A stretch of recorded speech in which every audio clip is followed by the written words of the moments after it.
Hello friends, welcome back.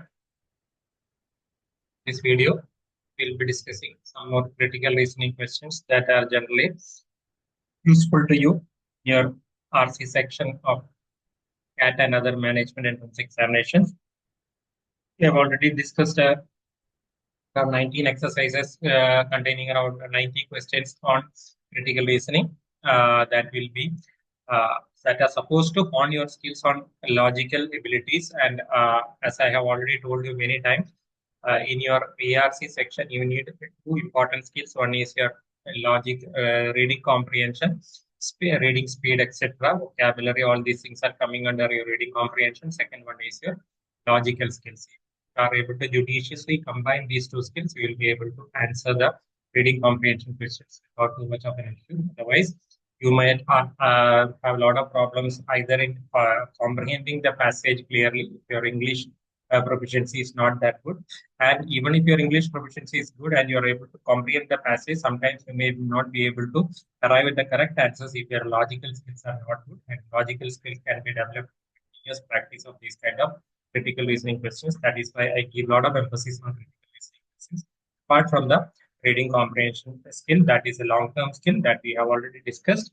So before we begin the exercise, I would like you to first attempt the exercise on your own. The link to the exercise is given in the video description. So click on the link and attempt the exercise on your own. Then come and watch the video. That will be more helpful for you, and you will be able to understand the techniques more clearly if you uh, go through this process first. So we'll quickly go to the questions. So the first question, as you might have attempted the past exercise, you know that the first question is talking about an argument and a counter argument between two people, Susan and Melvin. What Susan is saying? Susan is essentially saying that when you do laboratory testing of animals, it is causing some suffering to the animals, but this is done for a good cause because it is done for the finding out certain cures for human diseases. So it is for preserving human life, and it is people who are opposing this experimentation, they are not properly valuing the preservation of human life. So according to Susan, people who oppose the experiments that are done in laboratories on animals for the purpose of finding certain cures or certain medicines for certain diseases that are affecting humans, they are not properly preserving the value of human life. Yes, this is causing a lot of problems to the animals. Suffering is there, but that is unfortunate because it is justifiable as it leads to cures for humans. So this is essentially saying that laboratory testing of animals has to be done, and it is justified if it is done for the preservation of human life, because human life is more important than the suffering of animals, and for the purpose of finding cures to animals, cures to human diseases. This laboratory testing of animals is justifiable. That is Susan's argument. Then Melvin is making a counter argument, saying that many experiments and animals are done not for finding medicines for diseases, but for developing ordinary consumer products such as soaps, dyes, and cosmetics. So Melvin has a point here. He's saying that your logic is correct. I understand that, but many animal experiments are done not for finding out cures for diseases, just for developing certain cosmetic products, consumer products, etc. So this is the counter. For which, what is the counter argument Susan is giving? Susan is saying that these experiments are justifiable on the same grounds. Means the experiments done for developing cosmetics, consumer products, etc., they are also justifiable on the same ground, means on the grounds in which she has stated in the first argument. What is her argument in the, or what is her excuse in the first argument is that these experiments are justifiable as they are done to preserve human lives and to but through development of medicines for certain diseases. So she is saying that this kind of development of consumer products are also justifiable on the same grounds, since cleanliness, convenience, and beauty are worthwhile human values, deserving support. So she is saying that this cleanliness, convenience, and beauty are also equally important like preservation of human lives, or they are also very important human values and deserving support. The counter argument. Now, our question is to find the weakness in Susan's argument. What is the weakness in Susan's argument? Even if without going into the options, you should be able to find the weakness in Susan's argument. What is the weakness? He is saying that these experiments for developing consumer products and cosmetics are also justifiable on the same grounds, means on the same reason that it is used for the first argument, that is for preservation of human life. So she says that cleanliness, convenience, and beauty are worthwhile human values. Now, what is the weakness here? She is not able to explain how cleanliness, convenience, beauty, etc., these human values are able to preserve human lives. So, her first argument is any experiment done for the preservation of human life is justifiable. And then she says that the animal experiments for development of cosmetics and consumer products are also justifiable on the same grounds. But how it is justified on the same grounds, she is not able to explain. He is only saying that cleanliness, convenience, and beauty are worthwhile human lives. How they are equivalent to preserving human lives, she is not able to uh, clarify here or justify here. So that is the weakness in Susan's argument. So the key is the first statement. They are justifiable on the same grounds is the key to the key to unlock the answer to this question. So once you understand the answer, it is very easy. Option A, her claim that animal experimentation is justifiable if it supports human values contradicts her earlier claim that experimentation is justifiable if it leads to cures for human. Is it contradicting? That is contradiction directly opposite. So it is not contradicting. She is saying that cleanliness, convenience, and beauty are also worthwhile human values. Means they are also equivalent to preservation of human lives. How they are equivalent to preservation of human lives, she is not able to say. Yes, the preserving human lives is a very important thing for which development of medicines are required and for which animal experimentation is required. That is understandable. But cleanliness, convenience, and beauty are equivalent to preservation of human lives. That is what she is saying in the second argument. How they are equivalent to preservation of human lives, she is not able to explain. Whereas this option says that she is contradicting her earlier claim. No, these first and second arguments are not contradictory to each other. The second argument is not able to clearly explain the rationale of the second argument. That is, so this is not a good answer. Option B, she places a higher value on human cleanliness, convenience, and beauty than she does on the preservation of animal life. True. She's giving more importance to cleanliness, convenience, beauty, etc. But is that a weakness in Susan's argument? No, definitely not. She's always saying that for her, animal preservation of animal life is not very important. It is preservation of human life is more important. Preserve than human values like cleanliness, convenience, and are also more important. So this is not weakening her argument. It is only clarifying her argument. Option C, she uses the word value in two different senses. The first argument, properly value means give importance. That is the meaning of the word value here.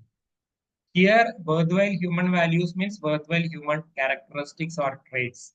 So here, yes, she is using the word value in two different senses. But is that the weakness? No, that's not a weakness because she is only using the word value in two different contexts here. But that does not mean that this is the logical weakness. It is not giving any logical weakness. So this cannot be an answer. Option D, she assumes that all ordinary consumer products aid in the preservation of human life. Yes, he is assuming that consumer products are equally important like human life. So this is assumption she is making, but she is not able to clarify it, right? So she is assuming that ordinary consumer products are equivalent to life-saving medicines that she is referring to in the first argument. So she is assuming that consumer products are also aiding in the preservation of human life. This is a wrong assumption she is making. So a possible answer, option E, she fails to show how mere support for human values actually preserves human life. This is an even better answer. Here she is saying that human values for which consumer products are necessary, they are also aiding in the preservation of human life. But how, she is not able to say. So option he is saying that she fails to show how supporting human values is equivalent to preserving human. So the first argument she is saying that preserving human lives is very important. So an animal testing is important. And in the second argument, she is saying that beauty products are also worthwhile. But how beauty products are able to preserve human lives, she is not able to clarify. This is the weakness. So D and E are correct answer. D is talking about the assumption she is making. E is telling us what is wrong with that assumption. So which is the best answer? Obviously, because it is clearly telling us the reason or the weakness in our question is to find the flaw or the weakness in Susan's argument. Option D is talking about a wrong assumption. Option E is telling us what is wrong with that assumption. So that is why out of D and E, E is the best answer. I hope this is very clear. These kind of questions are slightly difficult. You need to have careful analysis, only then you will get to the answer. All right. Go to the question number two.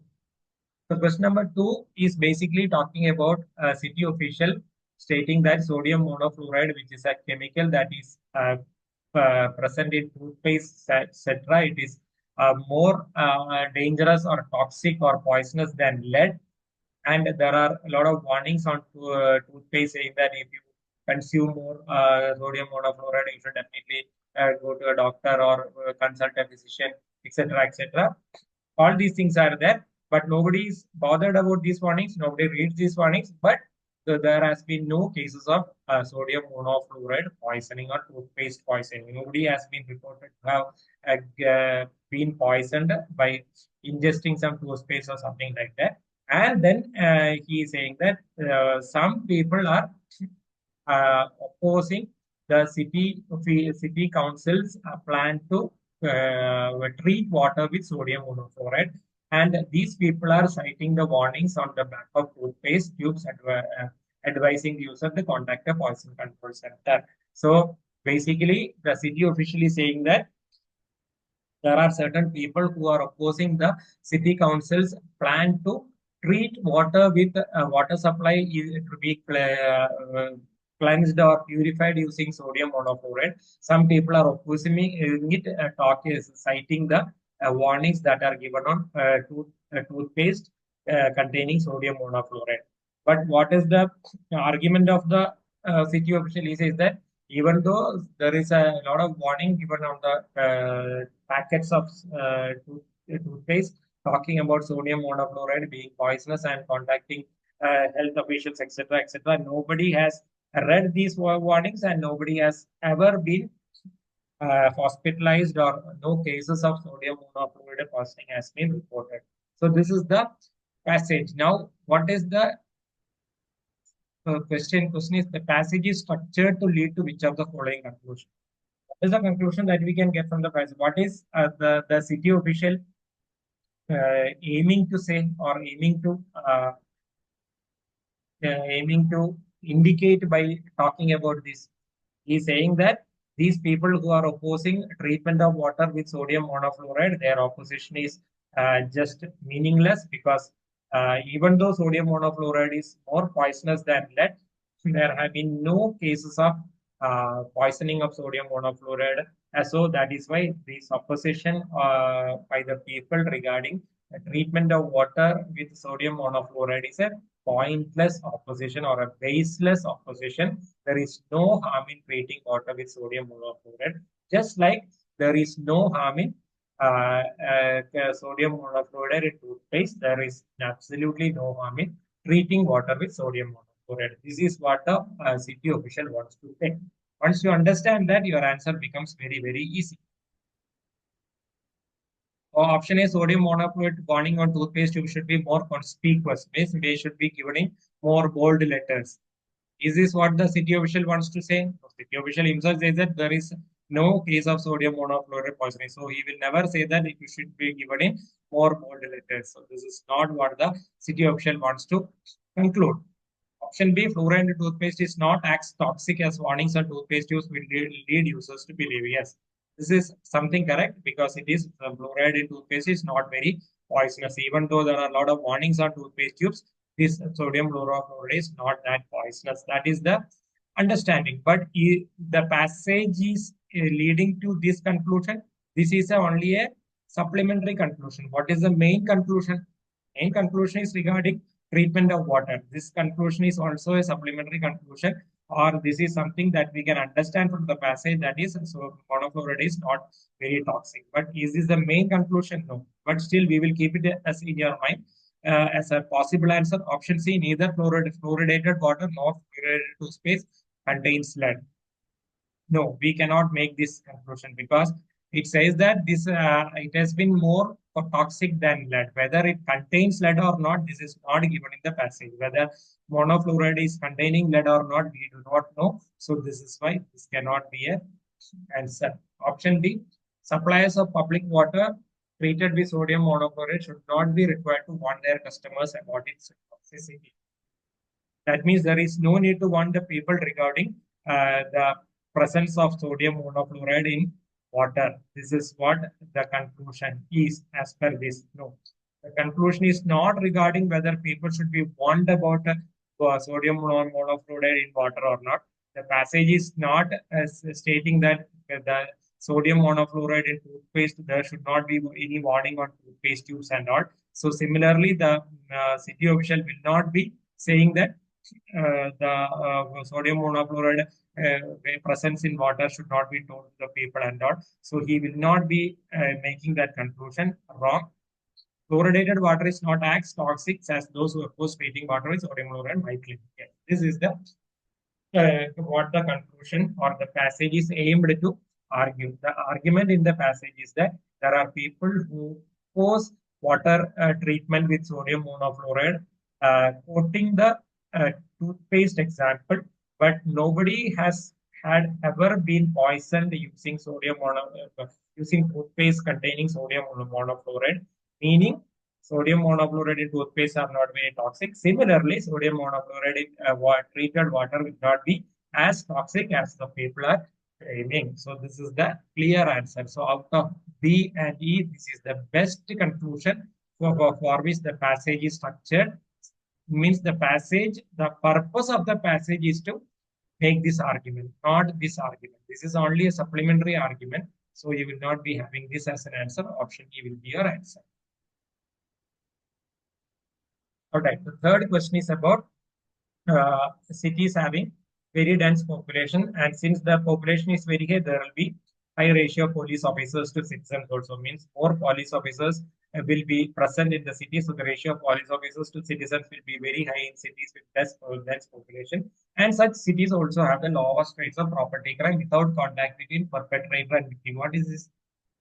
Crimes which do not involve any direct any direct contact between the perpetrator and the victim. Means a burglary happens when the house is locked, where the occupants are not there in the house. So in such cases, there is no direct contact between the victim of the burglary and the perpetrator. Perpetrator means person who is doing the crime, that is a perpetrator. So such kind of crimes are called crimes without any contact. So the passage says that in places where there is high population, there will be high ratio of police officers, and in such cities there is the number of crimes where there is property crimes, means crimes related to property.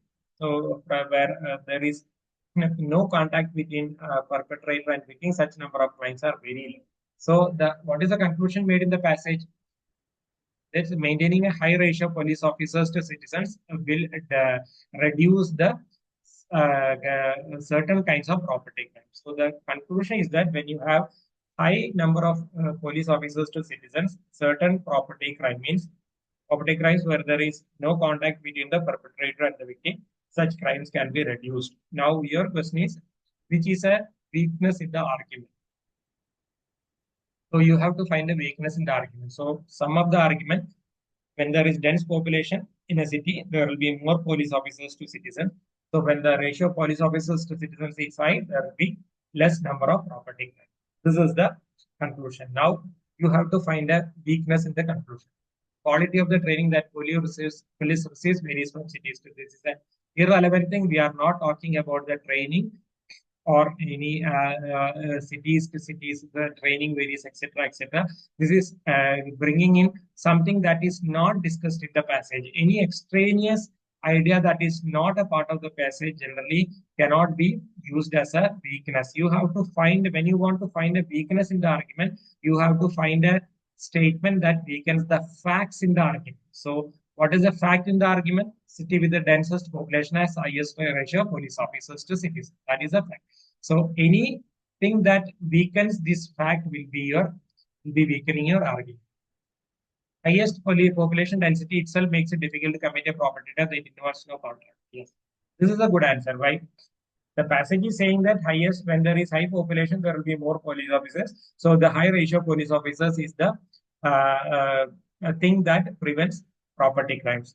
So here the option says that when the population itself is very high, the density of population will be very high. Means there will be people everywhere. So when there are people everywhere, these kind of property crimes where crimes are conducted in deserted areas where the victim is not present, such kind of crimes will be less. Means there will be other people who will be witnessing the crime. So that is the meaning. So when there is density of population, means a lot of people are present in 1 square kilometer. So even if the owner of a property is not there, there will be somebody else who will be present, who will be witnessing the crime. That itself is acting as a deterrent. So it is not the police officers which act as a deterrent. The density itself is acting as a deterrent. So this is a good argument because it is based on the facts given to us. So any argument that is or any statement that weakens the argument will have to weaken the fact that is used for supporting the argument. So this is the fact used to support the argument. So when you have a statement that weakens that fact, that is a very good statement that weakens the whole argument. So option B is a good answer. Keep it in your mind. Option C, irrelevant. We are not talking about drug-related crimes and not. Option D, majority of the perpetrators of property crimes and density populations are not apprehended by the police. Well, our question is not about whether the people who are committing property crimes are being apprehended or not. The passage is talking about the crimes not happening. The deterrent means the crime is not happening. This statement is talking about something that is the possibility after the crime has happened. So this is not our answer. Option A, property crimes without contact between perpetrator and victim represent only a small proportion of the overall crime. Maybe. We are not talking about whether it is a big proportion or small proportion. Our passages are arguing that such kind of crimes can be reduced if there are high number of police officers. So option B says that such number of crimes will be reduced even if there is less number of police officers, because the reduction in crime is not due to the high number of police officers, it is because of the high density of population. So option B is the clear answer that is weakening the argument, because the argument is based on the number of police officers, whereas the option says that it is because of the density of the population that is reducing the crimes. So option B is the clear answer. All right. Question number 4. Question number 4 is talking about the end of history theory. So the historian is saying there are some people who are talking about this end of history theory, and what this theory says that the history has reached the final stage of its development. And according to the people who are propagating this theory, what is the thing? Why end of history has reached the final stage? Because democratic ideals have triumphed over their ideals. It means that there are democratic principles have succeeded over other forms of socialist social ideas, and history is effectively at an ideological end. So since the democratic principles have won over other social ideals, so the history is effectively at an ideological end. This is the meaning of the this is what the end of history theory supporters are saying. So there are certain group of people who are end of history theory supporters. They say that history has come to a logical end. There is no future for history because democracy has succeeded over all other ideals. So since democracy has reached its ideological end, history has also reached the ideological end. But now, what is the argument of the historian? He says that uh, this uh, uh, this view fails to consider that it is impossible to stand outside of all of history to judge whether history has really ended or not. So here he says that in order to confirm whether history has ended or not, what we have to do? We should be standing outside the history, right? Who can say whether history has actually ended or not? A person who is standing outside the scope of history only can confirm whether history has really ended or not. And he says that this historian says that this is not possible. Why? Because we are all part of history in the making. Every day, whatever we do, our actions on a day-to-day basis, it becomes history tomorrow. Because whatever we do today becomes a part of the past tomorrow, so it becomes history tomorrow. So we are all part of history in the making, or we are all part of this continuous process of history in the making. So only when some one of us is able to stand outside the scope of history, and then he only will be able to say whether history has really ended or not, which is impossible. That is why this theory cannot be confirmed. So this is what the historian is saying. So this end of history theory, whether it is true or not, it is not possible for us to confirm that, because it is not possible for any one of us to stand outside the scope of history and then check whether history has really ended or not. It is not possible because we are all part of history in the making. So this is the meaning. So what can be reasonably inferred from the historian's argument? We can never know whether end of history theory is true. Good answer, because to confirm whether it is true, what we have to say, we have to check whether history has ended or not. And when in order to check whether history has ended or not, we should be able to stand outside the scope of history, which is impossible. That is why it is not possible for us to know whether end of history theory is true or not. Good answer. Advocates of the end of history theory have two ideological and understanding of history. True. Supporters of this end of history theory are only thinking in ideological manner. Means they are why they are saying history has ended, because they say that democratic ideals have triumphed over other rivals and history has effectively ended in an ideological manner. So they are thinking about history only from an ideological point of view. So supporters of the end of history theory have had only an ideological understanding regarding history. So they are not taking into consideration any other uh, aspects of history. They think about history only from an ideological point of view. This again is a good answer. So this is another good inference. And inference means what do we have to find? Understanding. So this is a good inference. This is a good inference. Option C, if we are at the end of history, we would automatically know whether the end of history theory is true. This is wrong. If we are at the end of history, we cannot know whether the end of history theory is true. That is what the passage says, because we are all part of history in the making. So it is impossible for us to stand outside history to judge whether history has ended. So we cannot know that. We would automatically know is wrong. We will not be able to know whether the end of history theory is true, because we are all part of history in the making. So even if history has ended, it is not possible for us to know. It's wrong. Option D, it is impossible for the end of history theory to be true. It says that the end of history theory is completely wrong. No, the passage is not saying that. The passage is saying that the end of history theory may be true, may not be true. But it is not possible for us to confirm whether it is true or not. That is what the passage is saying. So we cannot say that the end of history theory is impossible, or it is cannot be true at all. So the end of history theory may be true, may not be true. But it is the passage is saying that it is not possible for us to confirm whether it is true or not. Whether history is really at an end means confirming the end of history theory is impossible. It is impossible to confirm the end of history theory. It is impossible for the end of history theory to be true is wrong. It is impossible for us to confirm whether the end of history theory is true or not. Option A, ideological developments are the essential elements of history. What is wrong with this problem statement? As per the end of history theory, supporters of end of history theory, ideological developments are the essential elements. So they are, that is what option B is also saying. We supporters of the end of history theory look at history only from an ideological angle, or ideological developments are the essential elements of history as per supporters of end of history theory. And again, as per the supporters, they are not the essential elements, they are the only elements. So here, two things are required. They are the only elements of history as per supporters. This is to be given. Only then the statement will be true. So as it is, the statement is wrong. So what we have We have two options. We can never know whether the end-of-history theory is true. Advocates of the end-of-history theory have an ideological understanding regarding history.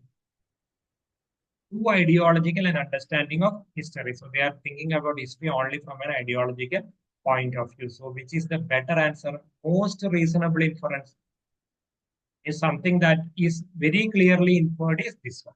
We can never know whether the end-of-history theory is true. This is a statement that we can infer that the supporters of end-of-history theory have ideological, too ideological and understanding means they are giving too much emphasis on ideological understanding. As per the passage, they are giving only ideological emphasis. They are not talking about any other thing. So they are having only ideological understanding. So too ideological and understanding means they are giving more importance to ideological understandings.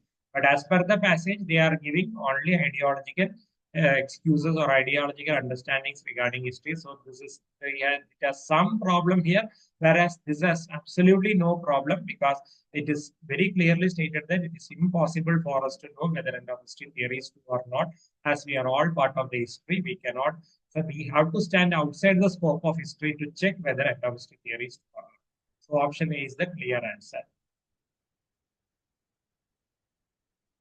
All right. So the last question is talking about a conclusion made on the basis of two facts. What are the facts?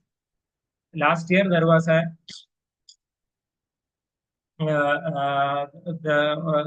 country called Hopland.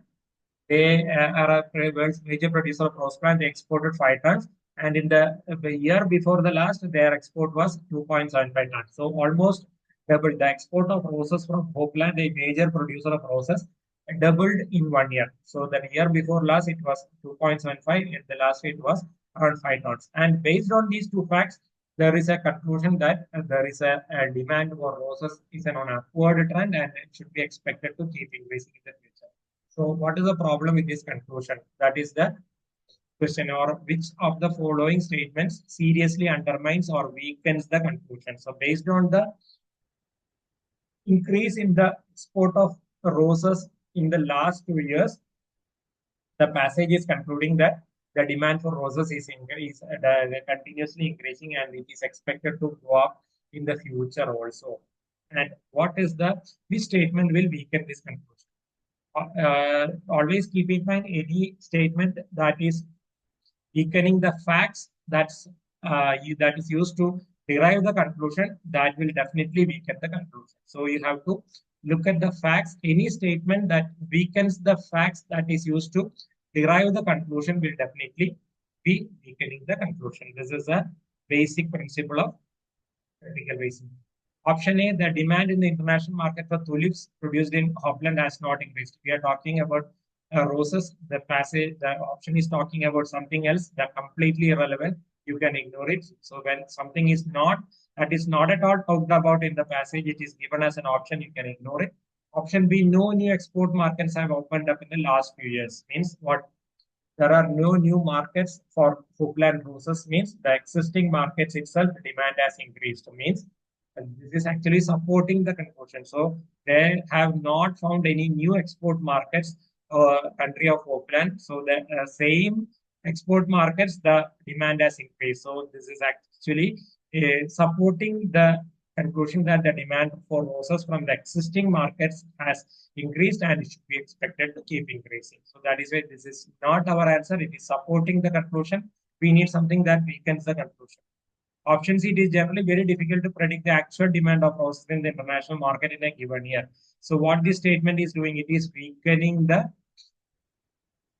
conclusion itself. It is not weakening the facts. It says that our conclusion is that the demand for roses is going to increase in the future. Option C is saying that it is very difficult to predict the actual demand. So in the roses in the international market in a given year.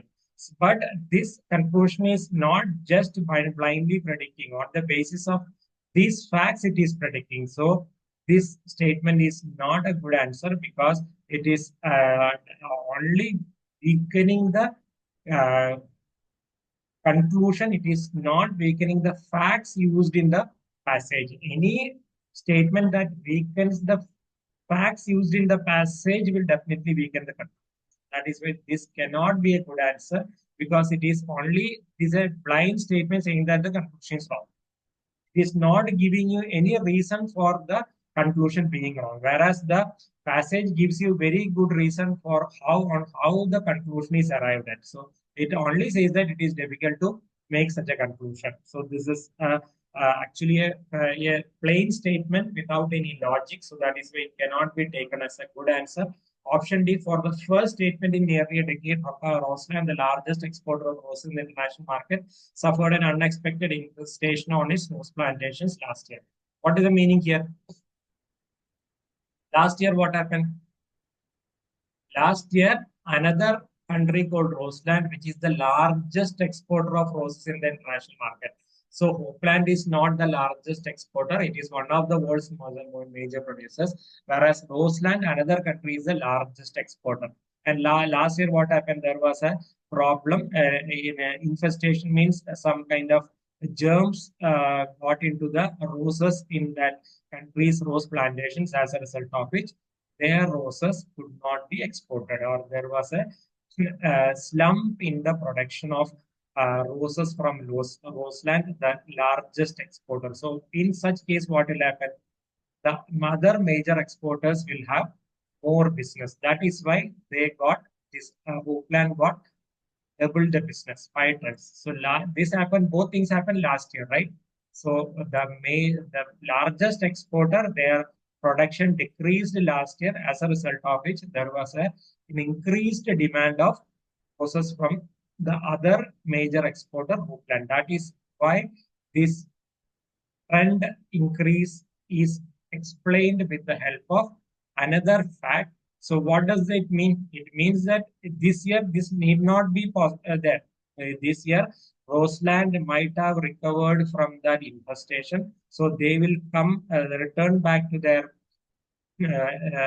first possession in the production of roses. So people who had purchased roses from Hopeland last year, they will go back to Roseland, as a result of which the demand for roses from Hopeland will come down. So that is how this conclusion can be weakened. So last year's increase in demand for roses from Hopeland was a exceptional case because of some other factor. That other factor is explained here. So this option is weakening the facts used to arrive at the conclusion, as a result of which it will definitely weaken the conclusion. Option D is a good answer. Keep it in your mind. Option E, in a recently published paper on the cosmetic benefits of flowers, scientists have claimed that jasmine flowers have significantly more cosmetic benefits than roses. So here it says that for cosmetic benefits, jasmine flowers are better than roses, and it is a recently published study. So what will happen? People will move their preferences to jasmines than roses. This is a possibility. But what is the problem here? The passage is not saying that the roses are exported for cosmetic purposes only. Roses could be exported for many purposes, for making perfumes, etc. Roses could be exported. So the passage is the option is only talking about the cosmetic purposes. So since the passage is not taking anything about the purpose for which roses are exported, this could be one purpose, but there could be other purposes also for which roses can be exported. So this is not weakening it as much as option D. And one more thing is, even if the cosmetic benefit roses are exported partly for cosmetic purposes, and now it has been replaced by jasmine, there will be a temporary or a slight reduction in demand, but the demand will completely go down to the previous year level. We cannot say. So that is why this option is not really weakening option when compared to D. D is still the clear option because it is very clearly indicating that this year the infestation, was an exceptional, this was unexpected. So this was something not expected. This year it is not necessary that this infestation will continue. So as a result of which this year the demand for roses from Oakland will go down, is likely to go down. So that is why option D is the best answer, that is clearly weakening the conclusion compared to option E. Option E is only a partially good answer, whereas option B is the best answer. So this is how you analyze the options and come to the conclusions or come to the answers. I hope you have found the video to be useful in your preparation. If you have found the content worthwhile, please like, share, and subscribe, and try to spread the word among your friends and other people who are preparing for the exam so that I get more reach, which will help motivate me to come out with other videos. Thank you. Bye bye.